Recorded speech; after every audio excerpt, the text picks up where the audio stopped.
Mission 7374 foundation ने आज reimagining Gurugram conference 2025 का आयोजन किया, जिसका उद्देश्य 74वें संविधान संशोधन की भावना के अनुरूप गुरुग्राम में जनता, पार्षद और शहरी निकायों की संयुक्त भूमिका सुनिश्चित करना है। सम्मेलन में देश भर से 13 विशेषज्ञों ने भाग लिया और गुरुग्राम घोषणा 2025 तैयार करने, नगर निकायों को वित्तीय व प्रशासनिक रूप से सशक्त बनाने तथा RWAs के साथ संवाद बढ़ाने पर जोर दिया गया। मुख्य वक्ता SK सिंह सेने IAS ने 7 अहम सवाल उठाए। क्या नगर आयुक्त को पार्षदों की सिफारिश पर हटाया जा सकता है? क्या नगर निगम को अपने कर्मचारियों और बिल्डिंग बायलॉज पर नियंत्रण मिलना चाहिए? और क्या GMDA जैसी एजेंसियों की जवाबदेही तय होनी चाहिए? उन्होंने कहा, जवाबदेह शासन के लिए इन प्रश्नों के ईमानदार उत्तर जरूरी हैं।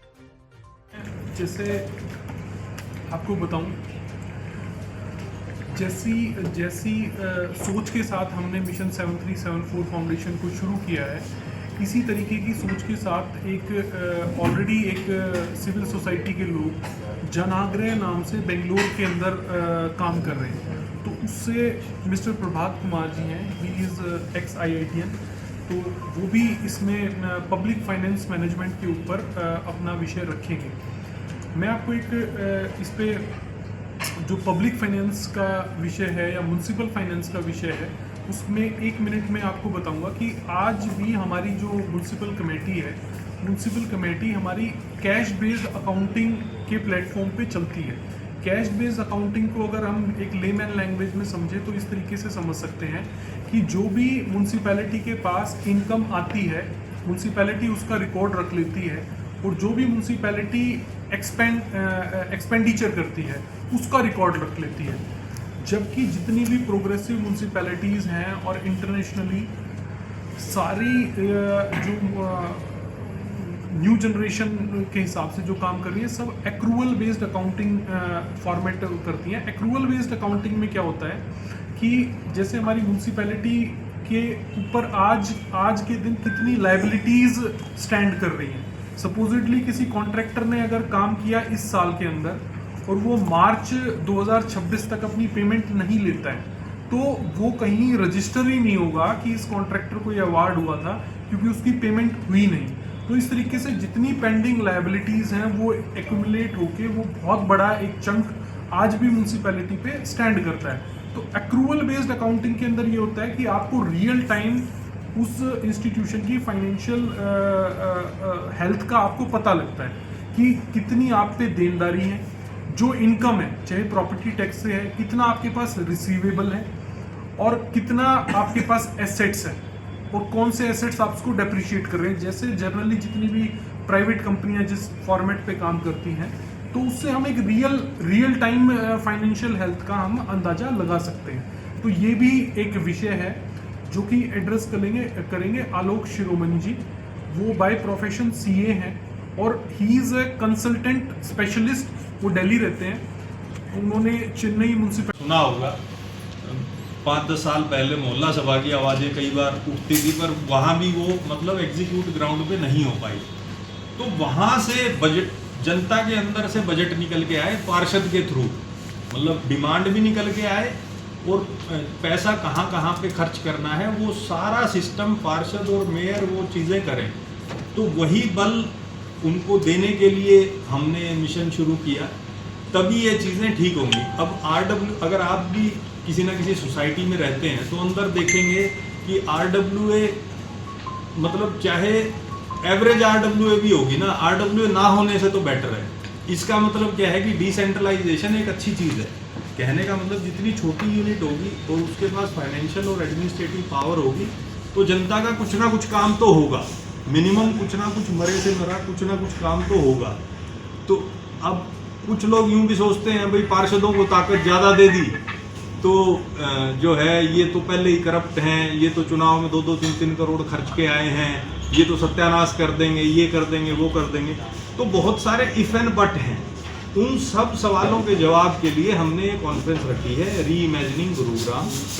इसमें 13 स्पीकर्स हैं। वो स्पीकर्स में सनी से रिक्वेस्ट करूंगा कि स्पीकर्स का थोड़ा थोड़ा प्रोफाइल बताएं, और फिर आखिरी में SK सिंह जी से मतलब प्रेस कॉन्फ्रेंस में अपने शब्द रखने के कहूँगा।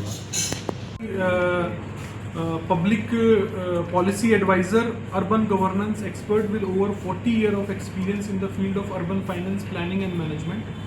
और प्रेजेंटली वो अभी एडवाइज़र हैं all India institute of local self government, visiting faculty at the school of planning and architecture new Delhi, और ये डायरेक्टर भी रहे हैं national institute of urban affairs के,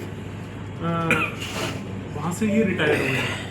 तो इनका विषय भी salient feature of 74th amendment के ऊपर इनका विषय रहेगा।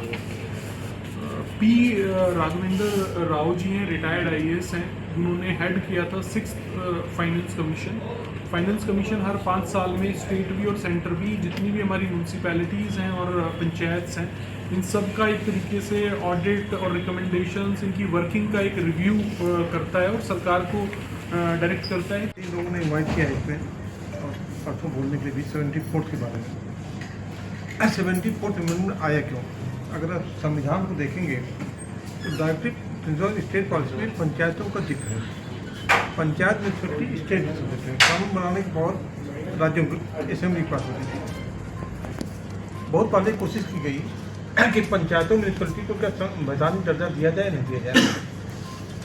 पार्लियामेंट ने कोशिश किया, लेकिन सक्सीड नहीं किया। 92 में 2 अमेंडमेंट हुए, 73rd अमेंडमेंट कहते हैं, 74th अमेंडमेंट कहते हैं। 73rd जो है पंचायतों के लिए किया गया, 74th म्यूनसिपलिटी के लिए किया, अर्बन लोकल बॉडीज के लिए किया गया। और वहाँ कुछ विषय जो है, नामी विषय जो है पंचायतों के या म्यूनसिपलिटी की राज्य सरकार तय करती थी, राज्य सरकार के विषय, लेकिन संविधान ने विषय तय कर दिया।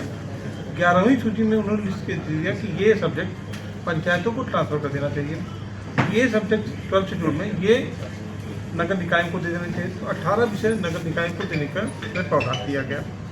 लेकिन संविधान में प्रावधान किया गया कि जो संविधान अमेंडमेंट हुआ है, हर म्यूनसिपलिटी जो स्टेट का सब्जेक्ट था उसमें संविधान के कन्फर्मिटी में एक्ट को अमेंड किया जाए और 1 साल का समय दिया गया। ज़्यादातर कोशिश किया हर स्टेट का इस असेंबली ने कि जो संविधान के कन्फर्मिटी में नामी हर म्यूनसिपल एक्ट को या पंचायत एक्ट को अमेंड कर दिया गया। लेकिन ट्रू स्पिरिट में किया गया नहीं किया गया, ये विषय है, चर्चा का विषय है। जैसे 18 विषय है 12वीं सूची में जो म्यूनसिपलिटी को दे देना चाहिए था, ज़्यादातर असेंबलीज ने उन सभी चीज़ों को कट पेस्ट करके उसको दे दिया। लेकिन फिर उल्टा प्रोसेस शुरू हो गया, जैसे water, sanitation, drainage, sewerage, town planning, ये सब विषय, बिल्डिंग बायलॉज, ये सब विषय 12वीं सूची में थे जो नामी म्यूनसिपलिटी को देना चाहिए। लेकिन धीमे धीमे उल्टा प्रोसेस शुरू हो गया। हमने तो दे दिया, लेकिन 3 चीज़ें किसी गवर्नेंस पे बहुत जरूरी होती है। पहला, उनको फंक्शन दे दिया, तो फंक्शन स्टेट गवर्नमेंट ने दे दिया, असेंबली ने दे दिया। लेकिन दूसरा सब्जेक्ट फाइनेंशियल, पैसा भी उनको चाहिए। और तीसरा थे फंक्शनरी, उनको मैन पावर चाहिए। जब तक मैन पावर नहीं रहेगा कौन इम्प्लीमेंट करेगा? तो तीनों जब तक उसको कन्फर्मेटिव नहीं होगा, फंक्शन, फाइनेंशियल, फंक्शनरी, तब तक वो सक्सीड नहीं करेगी। इस बीच में कोशिश ये की गई कि म्यूनसिपलिटी की पावर संविधान में चूँकि कन्फर्म किया गया, उनका इलेक्शन कराना है स्टेट इलेक्शन कमीशन के द्वारा। पैसे का डिस्ट्रीब्यूशन होगा एक स्टेट फाइनेंस कमीशन जो गवर्नर अपॉइंट करेगा, उसके रिकमेंडेशन के आधार पर। चर्चा का विषय ये हुआ कि जो उनको मैन पावर दिया गया म्यूनसिपलिटी को, उसे राज्य सरकारों ने बहुत सारा नियंत्रण रखा। जैसे म्यूनसिपल कमीशन का अपॉइंटमेंट राज्य सरकार करती है। बहुत सारे राज्यों में